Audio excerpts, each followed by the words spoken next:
Exprimons notre reconnaissance.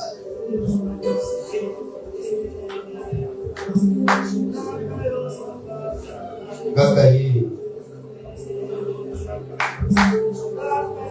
Les hommes qui sont mon côté aussi, ça possède beaucoup. Kakaye, qui a signé sa réponse.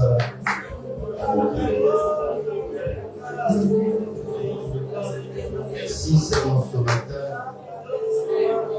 pour l'opportunité qui nous est accordée, qui nous donne encore la possibilité de nous retrouver tout autour de ta personne pour écouter tes paroles qui sont esprit et vie. Et ainsi que Seigneur ce matin, je me soumets en toute humilité, avec les craintes et tremblements, dans ton esprit, pour que ta parole nous soit encore transmise ce matin pour notre assainissement. Merci pour tes bontés qui viennent se révéler ce matin. C'est toi qui produis en nous le pouvoir de le faire, car sans toi, il y a de bon, ne peut se faire. Et accorde-nous cette grâce d'être conscients, quelles que soient les circonstances dans lesquelles nous nous trouvons, que la conscience que tu as mis au-dedans de nous, qui nous aide à évaluer nos propres actes, continue à nous aider. Que la conscience qui a été éteinte, où on voit être éteint, soit encore restaurée, réanimée, ressuscitée ce matin. Ainsi prié au nom de Jésus-Christ, nous disons Amen. Amen, Amen. Nous prenons l'écriture. Merci pour ta présence. On va honorer la lecture. Par le Père, nous sommes dans Exode, chapitre 15, versets 22 à 25. Nous lisons la parole de Dieu. Moïse fit partir Israël de la mer Rouge. Il prit la direction du désert de Chour. Et, après 3 jours de marche dans le désert, ils ne trouvèrent point d'eau. Ils arrivèrent à Mara, mais ils ne purent pas boire l'eau de Mara parce qu'elle était amère. C'est pourquoi ce lieu fut appelé Mara. Le peuple murmura contre Moïse en disant: que boirons-nous? Moïse cria à l'Éternel, et l'Éternel lui indiqua un bois. Il jeta dans l'eau, et l'eau devint douce. Ce fut là que l'Éternel donna au peuple des lois et des ordonnances, et ce fut là qu'il le mit à l'épreuve. Amen. Nous pouvons nous asseoir. Alors, le dimanche, je crois, dernier, si vous avez une bonne mémoire, j'avais déclaré que le mois de septembre sera dédié comme étant le mois de l'assainissement. Le mois de l'assainissement. Tout notre thème durant tout le mois de septembre sera intitulé l'assainissement. Disons Amen. Disons encore Amen. C'est comme si c'est un mot qui sort de la Bible. Mais c'est biblique. Et je vais d'abord introduire la pensée pour planter le décor et transmettre ce que Dieu attend de nous. Disons Amen. Donc, durant tout le mois, nous allons être dans un état de jeûne de prière. Tout à l'heure, je disais en ancien au bureau, c'est pas nouveau que Nous devons être responsables vis-à-vis de la parole que nous écoutons. Les programmes que nous donnons à l'Église, c'est pour que nous puissions croire. Il arrive que parfois certaines églises sont esclaves des programmes. Or, on ne doit pas être dépendant des activités, mais on doit être dépendant de la parole dans la personne de Christ au travers des activités. Parce que le programme de dimanche va prendre fin, mais Christ n'a pas de fin. Disons Amen. Tout, que chacun soit responsable dans ce programme. On va seulement se retrouver en ce lieu pour ne pas trop se fatiguer, seulement les jours des cultes respectifs. Le jour où il n'y a pas de culte, sois responsable, jeûne. Si tu ne jeûnes pas, je ne serai pas là pour venir te connaître. Moi aussi, je ne jeûne pas, tu ne seras pas là pour moi. Chacun soit responsable vis-à-vis de la parole. On ne veut ou pas. Chacun a d'abord un culte individuel avec le Seigneur. Alléluia. Ça, c'est un culte collectif. Mais ce que Dieu attend d'abord nous, c'est le culte individuel. Dans ta relation avec le Seigneur quotidiennement. Donc, quand Jésus enseigne sur la prière, il dit: donne-nous notre pain quotidien et non notre pain mensuel, ou bien hebdomadaire, ou bien annuel. Amen. Hebdomadaire, pain, une semaine. Mais le pain quotidien, donc le pain de tous les jours, qui est la parole, la relation avec le Seigneur tous les jours. Disons Amen. Donc, assainir signifie tout simplement l'action, l'assainissement signifie tout simplement l'action d'assainir. Le verbe assainir signifie rendre saint. Rendre saint ici par le T, S-A-I-N. Rendre saint. Par exemple, si nous prenons l'exemple dans le domaine, par exemple, de l'agriculture, on utilise l'expression le drainage. C'est-à-dire lorsque on veut débarrasser le terrain de son humidité, rendre le terrain dans une bonne condition pour semer. On utilise l'expression de drainage. Donc, assainir le terrain pour mettre le terrain dans les conditions afin de semer et récolter. Disons Amen. Dans le domaine de l'urbanisme, on parle de la structure d'évacuation des excès. La construction. On veut construire une ville, des goudrons. On parle d'évacuer les excès qui vont empêcher la construction. Et dans le domaine des finances, on parle, assainir signifie se débarrasser d'un outil financier des effets pervers. Donc l'assainissement s'explique selon les contextes dans lesquels il est utilisé. Mais nous, dans le contexte de l'Église, nous voulons parler de l'assainissement sur le plan spirituel, c'est-à-dire de se débarrasser des choses qui sont en train d'alourdir notre état spirituel. Disons Amen. Disons encore Amen. Est-ce que je me suis fait comprendre?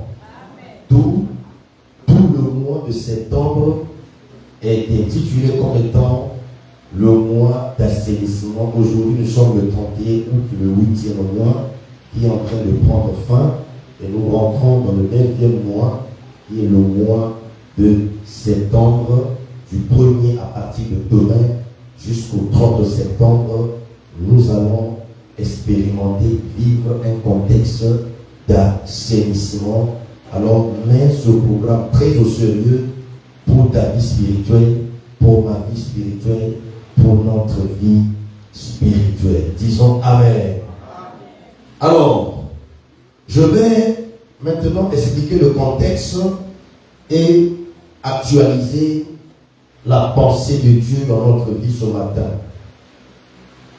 D'où le passage que nous venons de lire tout à l'heure nous relate l'histoire de la marche d'Israël sous le leadership de Moïse.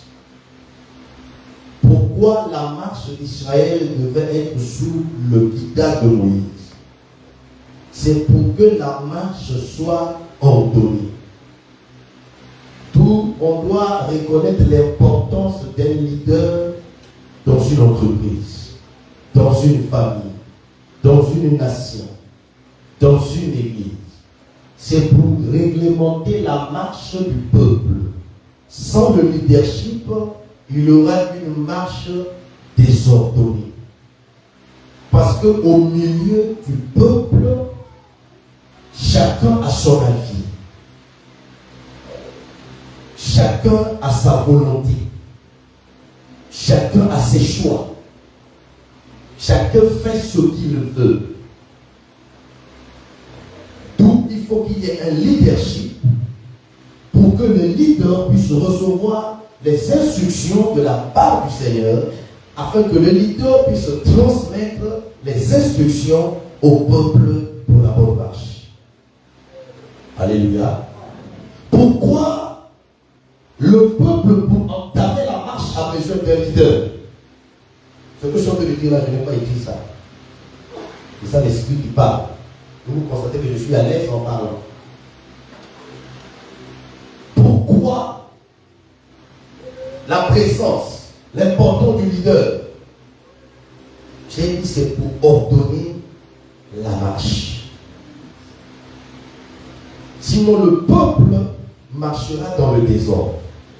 Pourquoi le leader? Parce que Dieu a fait grâce à ce que le leader soit la tête. Mais une tête au sein de l'église locale. Une tête mineure. Mais Christ lui-même, il est la tête de l'église qui est son corps. Et quand le leader est placé comme une tête au sein de l'église locale, la tête est composée des oreilles, des yeux, de la bouche. En ce moment, le leader devient une lampe pour le corps, qui est le peuple.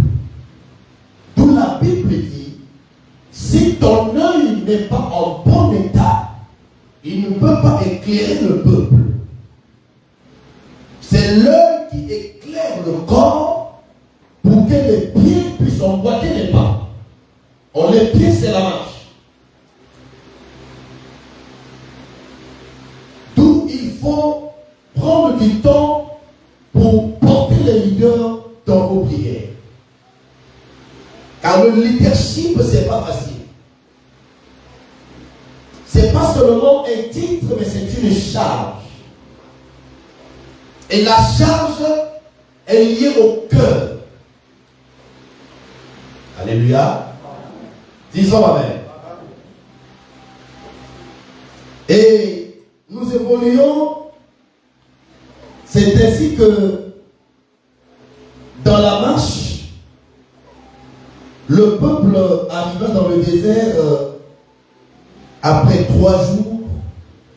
Et l'Écriture nous dit, il ne trouvait point d'eau. Parce qu'en marchant, le peuple s'épuisait. C'était où? Dans le désert. Il faisait excessivement chaud la journée. Il y a eu une déshydratation. Il faut boire. Et la Bible dit, le peuple n'a pas trouvé de l'eau. Après, le peuple trouve de l'eau, mais malheureusement, l'eau était amère et il ne put boire cette eau. D'où le nom Mara. Mara qui signifie amer. Et l'Écriture nous dit que le peuple murmura contre Moïse. Et Moïse cria à l'Éternel, disant Amen. C'est pour dire aussi que, en tant que des leaders que nous sommes, j'ai toujours l'habitude de dire que lorsque nous prêchons, ce n'est pas seulement le peuple que nous prêchons, nous prêchons nous-mêmes, parce que c'est l'Esprit qui prêche au travers de nous. Disons Amen. Voilà pourquoi l'Écriture dit, toi qui enseignes les autres, pourquoi ne t'enseignes-tu pas toi-même? Et Paul pouvait dire à Timothée, veille sur son enseignement, veille aussi sur toi-même, c'est ainsi que tu te sauveras et ainsi celui t'écoute. Disons Amen. Alléluia. Alors le peuple murmura contre Moïse. Au lieu que Moïse puisse s'élever, se justifier, blâmer le peuple, Moïse va crier à l'Éternel. Donc c'est aussi une leçon, un exemple, une instruction pour nous les leaders, que nous ne sommes pas seulement appelés à chaque fois à venir blâmer le peuple, se justifier devant le peuple lorsqu'il y a des murmures dans l'église. Alléluia. Disons Amen. Donc Moïse n'a pas cédé aux murmures parce qu'il a analysé la cause de ces murmures et c'était normal, le peuple a besoin de l'eau. Amen. Et l'Écriture dit que Moïse cria à l'Éternel. L'importance du leader. On peut crier dans la foule, oui, Dieu écoutera, mais le cri du leader est différent. Parce que le leader a l'alliance avec l'Éternel. Il a le sceau de l'Éternel sur sa vie. Il est né leader sans le savoir. Il est né consacré sans le savoir. D'où la Bible dit, il y a des gens qui sont nés eunuques. Certains deviennent des eunuques par les hommes. Certains eux-mêmes se sont fait eunuques. Il y a 3 catégories d'eunuques. Ceux qui sont nés eunuques, ce sont les ministres de Dieu. Ils sont nés déjà mis à part. Ils sont nés déjà consacrés. Ils sont nés déjà comme étant des sacrifices pour l'Éternel. D'où, lorsqu'on consacrait le sacrificateur au temps de Moïse, il faut la présence d'un taureau, la présence de 2 béliers. Le taureau symbolise la virilité. À lui seul, il est capable de féconder des femelles. Le taureau symbolise la force, la puissance. C'est ça le oint de Dieu qui a reçu la virilité du ministère, qui est capable de prêcher sans que le message ne prenne fin, même si pendant 100 ans. Quand quelqu'un dit qu'il est appelé de Dieu, ici, il y a des gars qui nous ont dit. Quand nous autres, il y avait la ligne pour le gars dans mon corps, pendant plus de 30 ans. C'est ça le taureau. Les 2 béliers, le premier bélier est offert en holocauste, un sacrifice entièrement consumé par le feu. En ce moment, le leader devient un sacrifice pour l'Éternel. Pour dire que dans l'église locale, le premier sacrifice doit être le pasteur.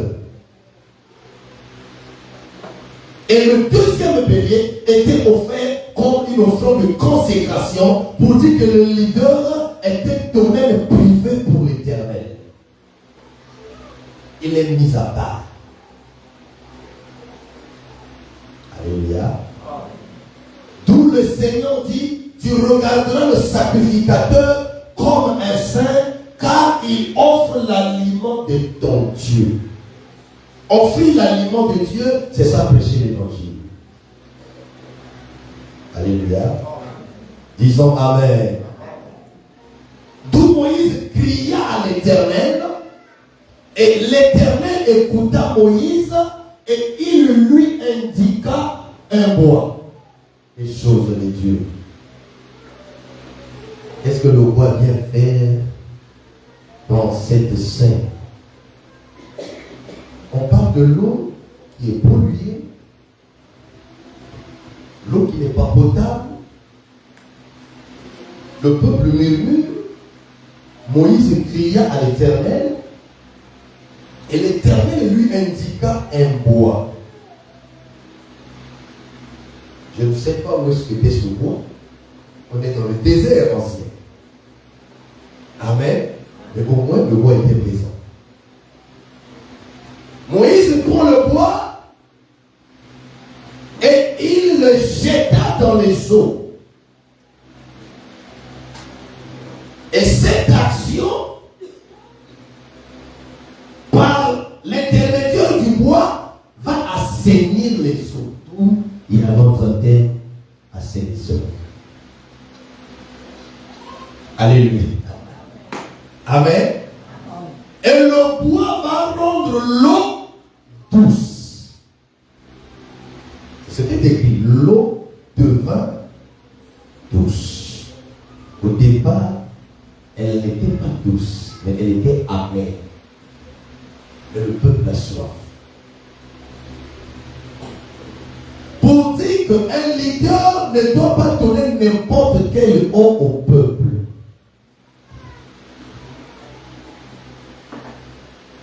Il faut donner une eau douce. Mais le leader lui-même n'a pas la capacité d'avoir cette eau douce. Pour qu'il y ait cette eau douce, le leader doit crier à l'Éternel et recevoir l'instruction de l'Éternel. Amen. Disons Amen. Parce que le leader est appelé à instruire. Mais le leader ne peut pas instruire si lui-même n'a pas été instruit. Parce que la Bible dit, toute écriture est inspirée de Dieu, utile pour instruire. Et on ne peut pas recevoir l'instruction si on n'est pas fils. Ce n'est pas l'enfant qui reçoit l'instruction. D'où Salomon m'apprend que mon fils écoute mon instruction. L'enfant n'écoute pas, l'enfant entend. C'est le fils qui écoute. Écouter ici, c'est l'expression de l'obéissance. Écoute l'instruction de ton père et l'enseignement de ta mère. Le père donne l'instruction, mais la mère donne l'enseignement. Parce que la mère doit enseigner l'enfant pour que l'enfant puisse grandir et recevoir l'instruction. D'où le petit dit, à bas âge, enseigne l'enfant. Quand il grandira, il ne va pas s'en détourner. Alors, il peut arriver que nos enfants, à un âge donné, s'égarent. Ils sont nés dans l'église.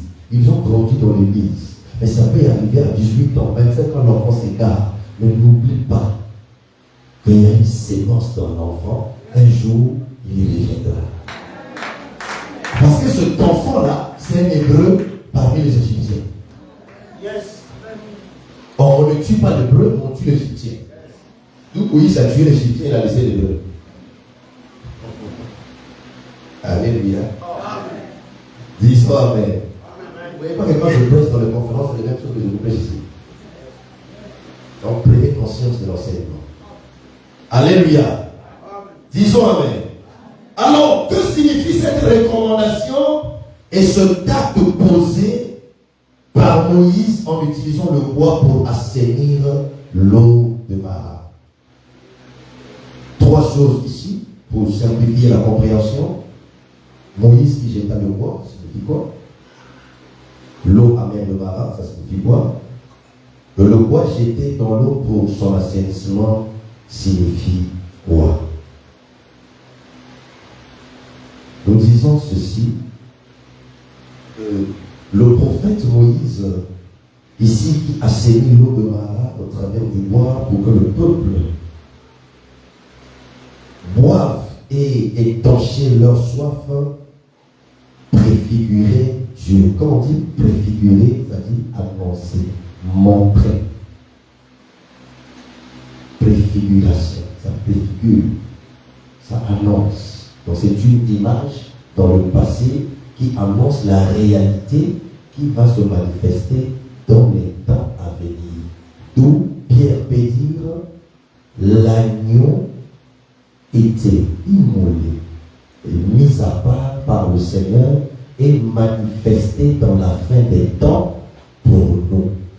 Alors, cet agneau qui était mis à part dans l'éternité préfigurait Jésus-Christ. Et quand le temps est arrivé pour la véritable représentation de ce qui était annoncé est arrivé, Jean-Baptiste peut dire, voici l'agneau de Dieu qui ôte le péché du monde. Disons Amen. Disons encore Amen. Donc Moïse représente ici Dieu dans cet événement. On dit qu'il n'est pas Dieu, mais il représente Dieu. Pourquoi il représente Dieu? Parce que c'est lui qui est allé retrancher le bois. C'est lui qui est allé récupérer le bois et jeter le bois dans l'eau. Donc le fait d'aller prendre, ce mouvement-là doit être expliqué. Et le fait de jeter le bois, ça doit être expliqué. Et le fait que le bois aussi a servi l'eau, ça doit être expliqué. Le bois que Moïse avait pris signifiait quoi? Papa Bertin, allons-y dans Luc, le chapitre 23, le verset 31. Luc, le chapitre 23, le verset 31. Nous parlons ici de la préfiguration, des images, des symboles. Disons, car si l'on fait ces choses au bois vert, qu'arrivera-t-il au bois sec? Alléluia. C'est une parole de Christ sur le chemin du calvaire. Il voyait comment les femmes se lamentaient à son sujet. Et Jésus se retourne pour dire, les choses qui vous poussent à pleurer et à vous lamenter, c'est-à-dire les souffrances que je suis en train d'endurer. Moi, je suis le bois vert. Mais vous êtes le bois sec. Est-ce que seriez-vous en mesure de supporter cette souffrance? Voilà pourquoi, au lieu de se lamenter à mon sujet, priez plutôt pour vous-même et pour vos enfants. Voyez la différence entre le bois vert et le bois sec. Si Jésus-Christ est arrivé jusqu'au mont Golgotha, c'est parce qu'il était le bois vert. Le bois vert est résistant. Le bois vert a encore la sève de la racine à l'intérieur.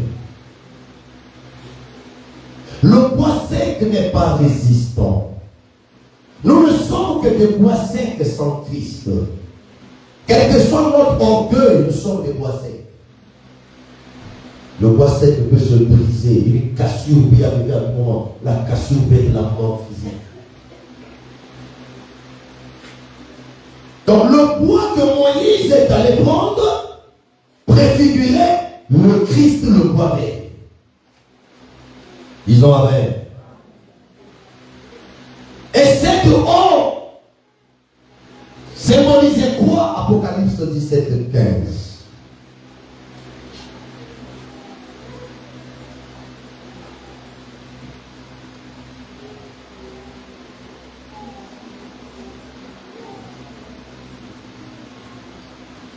On a vu Moïse qui préfigurait Dieu, on a vu le bois, c'est le Christ, selon l'Écriture.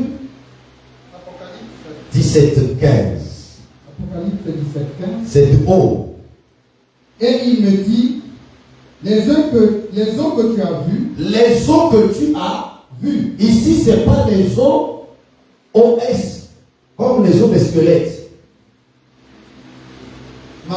Maza. Sur lesquelles la prostituée est assise. Ce sont des peuples. Des peuples. Des foules. Des foules. Des nations. Des nations. Et des langues. Et des langues. Amen. Quand on voit les peuples, des foules, des nations et des langues, ça représente le monde. Ok? Amen. On appelle ça la pluralité dans l'unicité. Quand on présente Dieu, c'est ça Dieu Elohim. On voit le Père, on voit le Fils, on voit le Saint-Esprit. Et il n'y a pas trois dieux, mais un seul Dieu.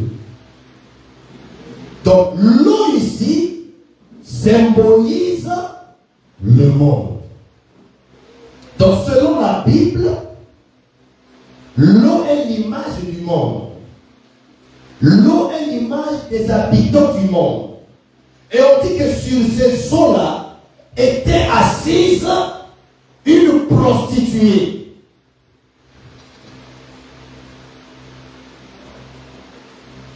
On a pris l'image d'une femme, mais ici dans le contexte, cette femme n'est pas physique. Mais dans l'Ancien Testament, il y avait une femme physique appelée Jézabel, qui était aussi assise sur les hommes, d'où elle a récupéré 850 faux prophètes qui mangeaient à sa table.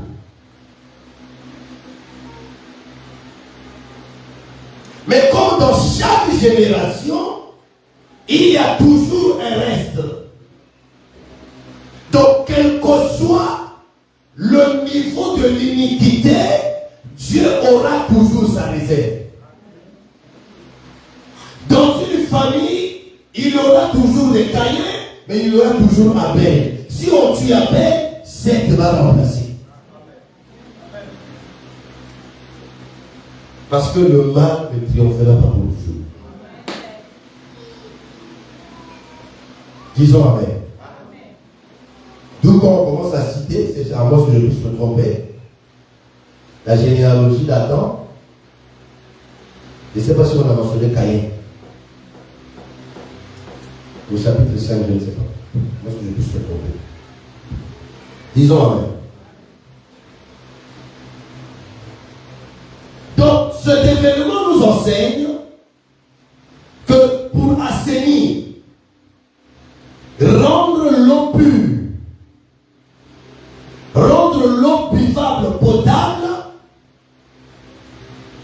il faut la présence du bois.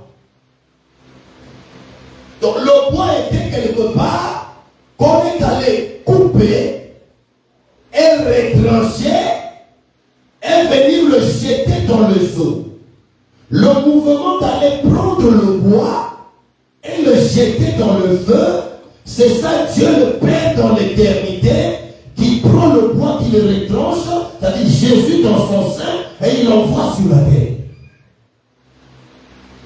D'où quand il vient, il dit, moi je suis le bois sec, le bois vert. C'est qu'il était attaché à un arbre. Comme il allait couper et retrancher. En ce moment, l'arbre prend l'image du ciel, l'image du royaume. Docteur, qu'est-ce que tu me dis là? Comment un arbre est un royaume? Le livre de Juges va me dire Amen. Parce qu'on dit un jour, les arbres sont allés chercher des rois. Et les rois ont été des arbres. Tu peux être roi sans un royaume? Ça n'a pas de sens. Disons Amen. Donc le bois que Moïse est allé prendre, c'est ça, l'action qui annonçait le bois vert que le Père allait envoyer sur la terre, parce que sur la terre, les eaux sont polluées. Les hommes sont pollués. Les hommes sont corrompus. Les hommes sont impurs. Et le Père n'a pas envoyé le bois sec, mais le Père a envoyé le bois vert. Pourquoi le Père a envoyé le bois vert? Parce que l'Écriture me dit, comme le Père a la vie en lui-même, il ne peut qu'envoyer la vie. D'où le bois vert, c'est le bois qui a encore la vie, parce qu'il y a la sève. Aussi longtemps que la sève alimente l'arbre, la verdure va se manifester. Yes. Si vous voulez éteindre un arbre, détruire un arbre, coupez sa racine. Quand vous coupez la racine, c'est fini. Pourquoi? C'est à partir de la racine que la sève monte jusqu'au tronc.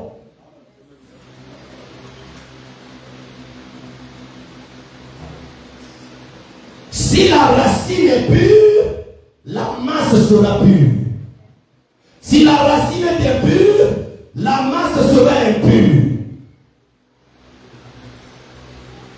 Hier à la conférence, je disais aux hommes de Dieu, lorsque nous parlons de spirituel, on a encore l'impression que le spirituel c'est seulement le chrétien et Christ.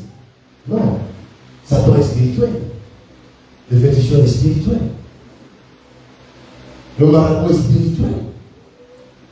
Mais le problème ici, c'est la nature et la source de cette spiritualité. Vous voyez, la tisane, c'est pas mauvais en soi. Mais le problème, c'est la personne qui compose ça. Il est lié à quelle entité? Amen. Amen. D'où nous avons des problèmes avec le concept dans la vie.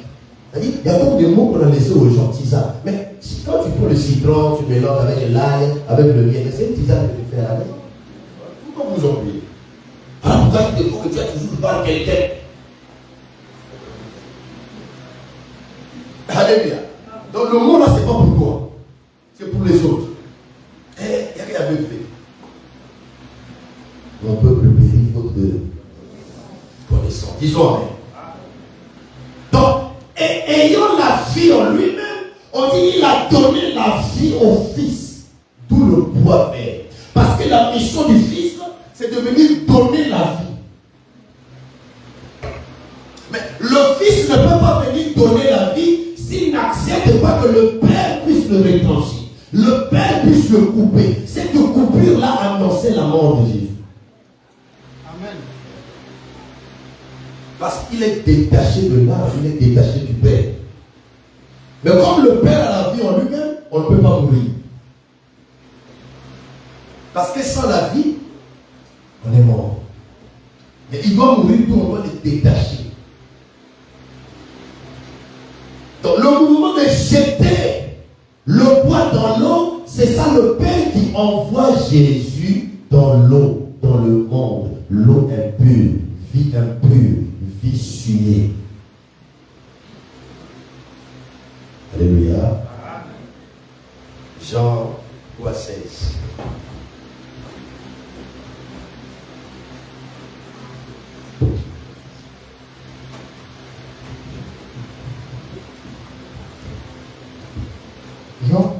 Jean 3, 16. Car Dieu a tant aimé le monde qu'il a donné son Fils le plus. Pendant qu'il lit, il y a des gens qui sont en train de citer ça. Mais le problème, c'est pas ça. Afin que quiconque croit en Ils ont déjà fini la lecture avant vous. Ne périsse point, mais qu'il ait la vie éternelle. Car Dieu a tant aimé le monde. Lisez de Genèse Apocalypse. Vous ne verrez pas là où on a écrit sans ce verset, Dieu a tant aimé le monde. Alléluia. Il a aimé. Il dit, j'ai haï Esaü, j'ai aimé Jacob. Pas tant aimé de Jacob. Alléluia. L'action de Moïse pour assainir les eaux, c'est l'expression de l'amour de Moïse dans l'événement. Pourquoi? Parce que le peuple a murmuré, mais Moïse n'a pas vu les murmures, mais Moïse a manifesté l'amour pour crier à l'Éternel. Priez pour nous les leaders, c'est pas facile. Est-ce que vous comprenez? Amen. Amen. Amen. Parce que l'amour supporte tout.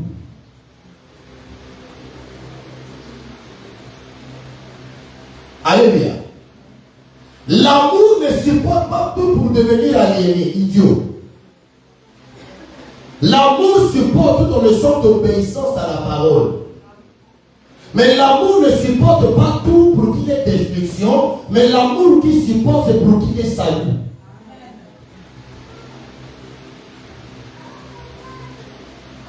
Donc le fait d'envoyer son Fils, c'était l'expression de son amour. On dit que Dieu a tant aimé le monde. Pourquoi il a tant aimé? Parce que les eaux de Mara, les eaux amères, les eaux polluées, vie ténébreuse, vie sans Dieu, Dieu était obligé de tant aimer.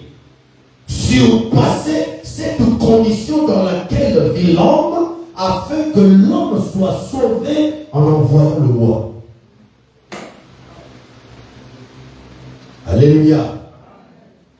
Il a donné son Fils unique.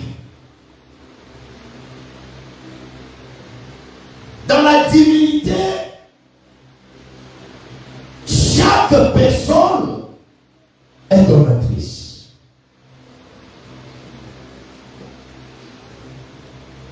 Le Père donne le Fils comme un sauveur, un don.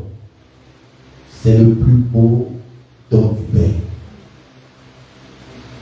C'est le plus beau. Et ce don-là, on ne peut pas trouver ça dans la rue. Dans le monde. Parce que le monde est amer. D'où l'enfant prodigue est parti avec son héritage, mais il a laissé dans la maison du Père le plus beau des dons.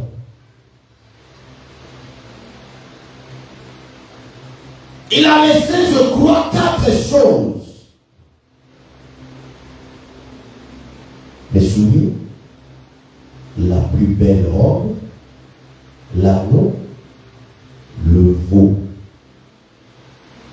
Dans ces 4 choses, le plus beau, le plus grand, c'était le veau. Parce que sans le veau, on n'a pas droit au soulier. Sans le veau, on n'a pas droit à l'anneau. Sans le veau, on n'a pas droit à la plus belle robe. D'où, aussi longtemps que l'agneau n'est pas sacrifié, Adam ne peut pas être vêtu.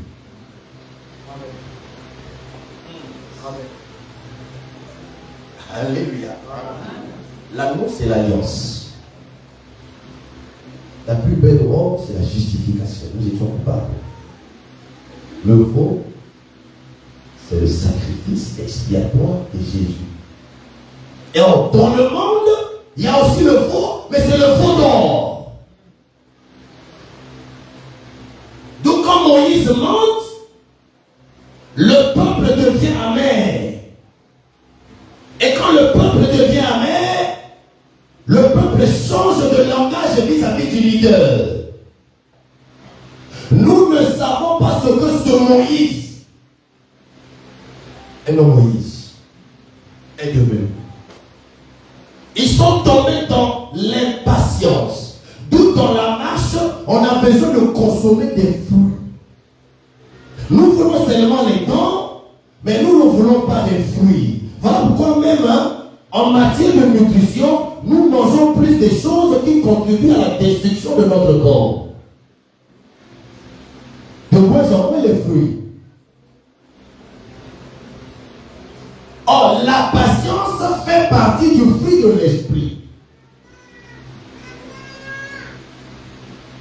Or, ils ont élevé un veau d'or. L'élévation du veau d'or, c'était la préfiguration des cultes qui se passent aujourd'hui dans le secteur de la fin. Où le veau d'or est élevé dans nos cultes. Nous chantons n'importe quoi, nous dansons n'importe comment, on s'habille n'importe comment, on prêche n'importe comment. C'est ça le culte profané. Fais-nous un Dieu qui marche devant nous. Vous voyez, lorsque nous sommes dans l'aveuglement, l'ennemi nous amène trop loin de Dieu. On a oublié que nous-mêmes, nous avons les pieds pour marcher, mais nous avons pris nos objets, qu'on puisse faire passer ces objets-là par le feu, qu'on puisse en faire une statue. Et on dit que la statue-là doit marcher. D'où vous voyez aujourd'hui une maison prend feu, vous voyez quelqu'un se précipite pour entrer dans la maison pour aller sauver son Dieu. L'homme devient le sauveur de Dieu. Une statuette de thérapie. Alléluia. Il a tant aimé.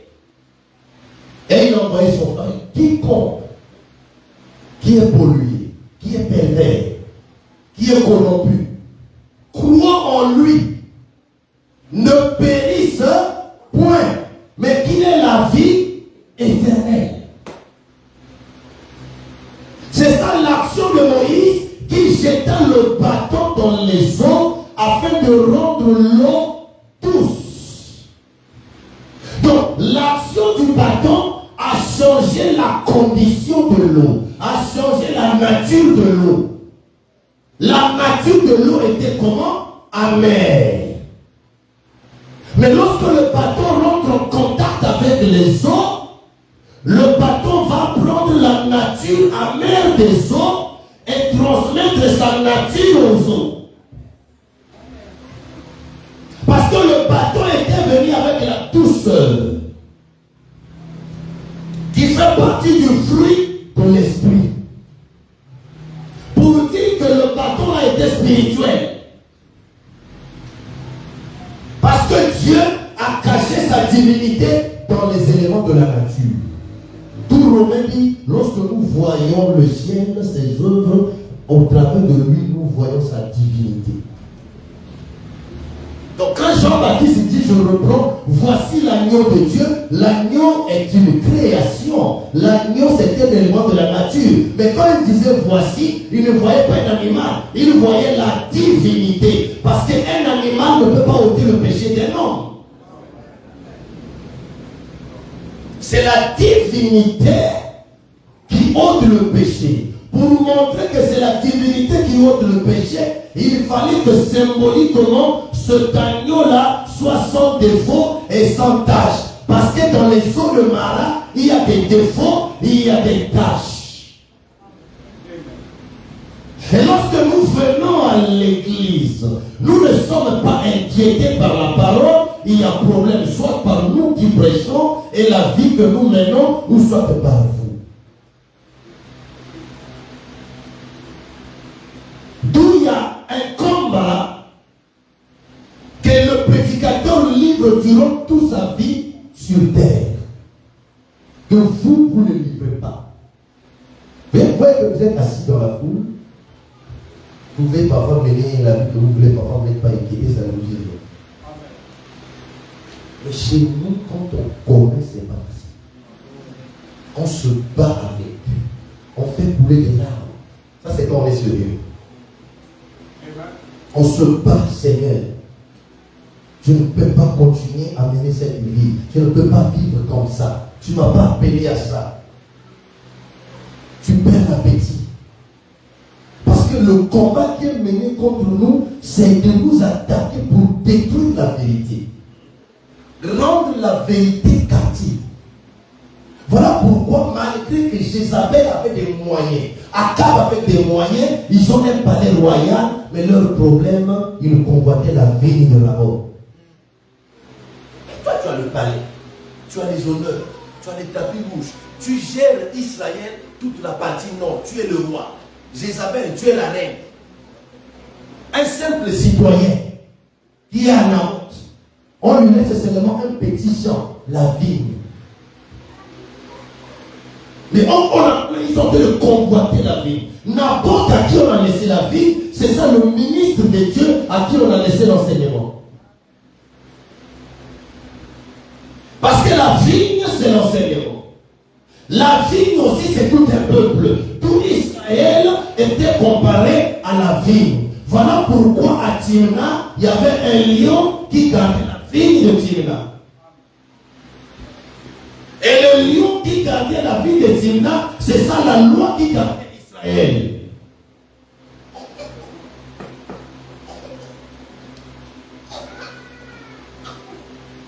Les jours viendront où je vais vous parler de ce que nous vivons nous les prédicateurs lorsque nous faillissons. Parce que l'ennemi sait que son problème, ce n'est pas d'abord le peuple, mais c'est d'abord le prédicateur. D'où le peuple au temps de Jérémie dit, la loi ne périra point faute de sacrificateur. Cette loi nous dérange.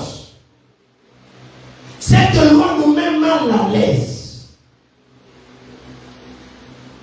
Pour mettre fin à ce que nous subissons, tuons le sacrificateur.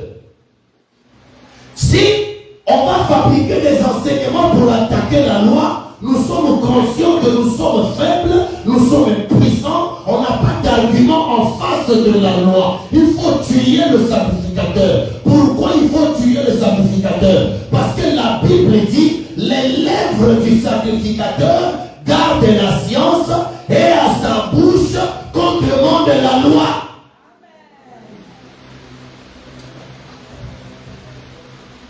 Donc, avant que le sacrificateur n'enseigne la loi, il doit être un gardien. Tous ces lèvres jouent le rôle du gardinage, garder la science. La Bible dit dans Proverbe, il y a la science des saints, elle donne l'intelligence aux simples. Or, cette science n'est pas une science philosophique, une science des hommes, ce n'est que la saine doctrine qui donne l'intelligence aux simples.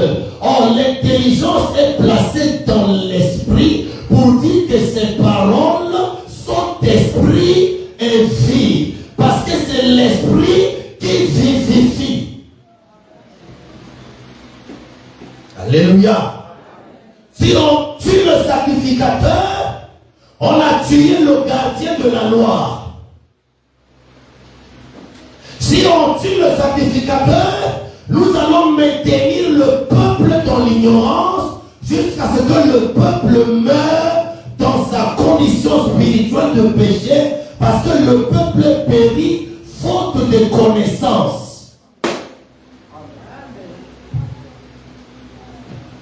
L'acte de Moïse qui a saigné des eaux annonçait l'œuvre de la croix où le véritable bois est venu assainir nos vies. Assainir l'environnement. D'où que Dieu nous fasse grâce en commençant par moi,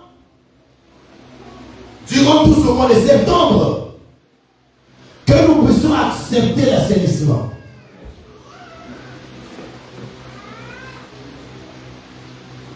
Nos pensées sont polluées.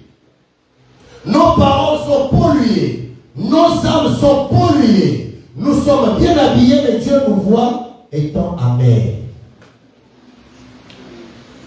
Voilà pourquoi, aussi longtemps que le couple, on peut être bien habillé en tant que couple, ça c'est l'extérieur. Mais à l'intérieur, on ne se parle pas. C'est qu'on est pollué. On est à l'église. Quand on dit Amen, saluons-nous, tu sais que tu ne peux parler d'abord, tu sais que déjà, celui qui est où tel qui est là-bas, vous ne vous parlez pas. Maman, une autre maman te fait des reproches. Ce que tu fais dans l'église, le pasteur n'aime pas ça. Aucun ennemi. On t'a dit que ce que tu fais là, le pasteur n'apprécie pas ça par rapport à la parole. Tu n'as pas de respect. Tu n'as pas de respect. Si toi tu dis à ta fille à la maison, à ton fils à la maison, ça ne fait pas, l'enfant désobéit, tu seras content. Alors pourquoi tu veux faire ça contre les serviteurs de Dieu? Et vous pouvez être béni comme ça. Au contraire, la personne, au lieu d'aller murmurer derrière ton dos, est venue te parler. Amen. À la conférence, il y a un serviteur qui est venu avec un accoutrement qui n'était pas digne de monter du haut de la chaîne. Mais il n'était pas venu pour prêcher, pour assister. Et on va le surprendre pour qu'il fasse un service. Et il est monté. Après, je me suis approché de lui et dit, regarde, ça, selon la culture, ça c'est brutal, ça ne te fait pas. Il dit, mon frère, m'appelle Père, j'étais à la nuit de prière. On m'a appelé, donc j'ai quitté seulement l'église dans cet état. Même si c'est ça, mais l'accoutrement là, c'est pas digne de tout. Mais au moins j'ai compris, s'il était à la maison, il n'allait pas s'habiller comme ça. Il est allé à l'église pour dormir. Il dit même les chaussures, on lui a amené. Là, parce que je suis allé vers lui. Et toi aussi, quand on vient vers toi, sois humble. Écoute, quand quelqu'un vient te donner le conseil, quand tu rejettes le conseil, Dieu ne t'enverra plus de conseils. Or, la Bible dit que le salut se trouve dans le bon nombre des conseillers. Et le vrai conseiller, le Saint-Esprit, l'Esprit de conseil au travers des gens. Quelqu'un dort. Il n'a même pas prié pour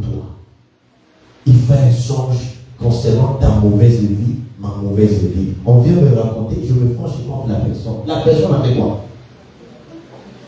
Vous voyez comment l'ennemi nous distrait? On ne prie même pas pour toi. Mais la personne a fait un songe à ton sujet. Voilà ce que je m'as montré au cabinet calme. Donc tu oublies que Dieu parle tantôt d'une manière, tantôt d'une autre par les songes pour nous avertir. C'est Dieu qui a parlé au cabinet Yenanzambe ennemi. Sauf que au cabinet ennemi, n'a pas beaucoup de là. N'a beaucoup de là. Il dit à David, par rapport à ce que tu as fait, je te propose trois choses. Il dit, je préfère tomber dans les mains de Dieu que tomber dans les mains de mes ennemis. Ennemi à ennemi. Alléluia. Voilà pourquoi que l'introduction de ce message soit une conscientisation, une interpellation pour nous durant tout ce mois de septembre. Et prenez ça au sérieux. Lorsqu'il y a un programme qui est donné, l'avantage est que cela réglemente notre manière d'être et de faire. On est conscient que j'ai un objectif, pour ce moment je dois me focaliser. Donc à partir de demain, donc les heures d'aujourd'hui, demain le 1er jusqu'au 30 septembre, nous sommes dans un programme de jeûne et prière. Dans les moments quand vous venez lundi, votre programme, il n'y a pas de problème. Mais cependant, les mardis et les jeudis, si vous avez l'habitude de ne pas être là expressément, soyez là tous les mardis et jeudis durant tout ce programme. Donc je vais continuer cette pensée avec vous mardi et jeudi et on va voir comment on pourra se partager avec l'ancien et continuer. Disons Amen. Donc les lundis, les mamans, quand vous venez, vous en êtes un jeune assainissez. Donc transmettez seulement ce qui a été enseigné. Votre prière, prenez ce qu'on a dit, constituez cela en sujet de prière. Maintenant, ne prions pas d'une manière générale, mais tu vas prier par rapport à ton examen de conscience. Et par rapport à l'assainissement, voici le domaine dans lequel moi je dois assainir ma vie. Donc vous allez constater que dans l'introduction, j'ai parlé de l'assainissement sur le plan de l'agriculture, sur le plan financier, sur le plan de l'urbanisme. Est-ce que vous avez compris? Donc là, assainissement, là, il y a là, il faut que la masturbation, il faut que la gogo, il faut que la publicité, il faut que la bokosa, il faut que la escroquerie, il faut que la jalousie. Alors on va assainir. Pour que nous arrivions à ce qu'on a bissou. Alors pourquoi je demande aux chantres d'aller préparer des chansons qui vont dans le même sens. Même les dimanches, mettez des chansons où il y a doucement des sous-mabisso, dans la présence d'Anzaré. Que Dieu vous bénisse.